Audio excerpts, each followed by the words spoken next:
Votre portrait, c'est celui de Joséphine Baker, la chanteuse et danseuse franco-américaine qui va entrer au Panthéon le 30 novembre prochain. Et une femme assez extraordinaire, donc femme, noire, résistante, militante, franc-maçonne, bisexuelle, artiste de music hall et qui va donc entrer au Panthéon. Elle va faire partie de ces grandes figures pour lesquelles, dit-on, la patrie est reconnaissante. C'est l'histoire d'une petite fille du Missouri qui est née très pauvre, qui commence à faire des ménages à l'âge de 7 ans, qui se marie pour la première fois à 13 ans avec un garçon du même âge. Elle est remarquée pour ses qualités de danseuse, elle intègre une troupe, traverse l'Atlantique pour une tournée, découvre la France et tombe amoureuse de Paris à l'âge de 19 ans. Elle chante et danse dans la revue Nègre, un spectacle que l'on dirait aujourd'hui horriblement raciste. Elle n'est vécue que d'une ceinture de bananes et déchaîne les passions. Arrive la guerre en 1939.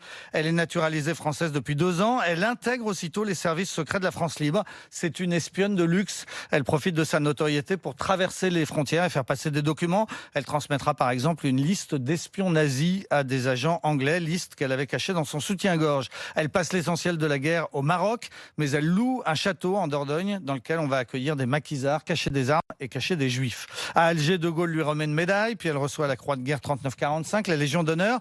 Mais quand elle retourne aux États-Unis, elle redécouvre le racisme. Elle n'a pas le droit à cette époque de fréquenter les restaurants réservés aux Blancs. Une fois, un ami arrive à l'imposer dans un club huppé, mais les serveurs refusent de la servir. Ce jour-là, elle déclenche un énorme scandale. En 1963, elle participe à la célèbre marche des droits civiques avec Martin Luther King. Elle est la seule femme à prendre la parole devant l'immense foule réunie à Washington. En France, elle a adopté 12 enfants de toute origine. Elle les a élevés dans son château de Dordogne, mais elle a mal géré ses affaires. En 1969, elle est ruinée. Son château est saisi. Elle n'a plus le droit que d'occuper la cuisine du château. Brigitte Bardot et Jean-Claude Brialy vont lui venir en aide, mais finalement, c'est Grace Kelly, l'actrice américaine devenue Grâce de Monaco, qui va la sauver et lui offrir un appartement. C'est pour ça qu'elle est, depuis sa mort en 75, enterrée à Monaco, en attendant le transfert de ses cendres, donc prévu en novembre prochain. Et Joséphine Baker, c'est ça. J'ai deux amours, mon pays Paris.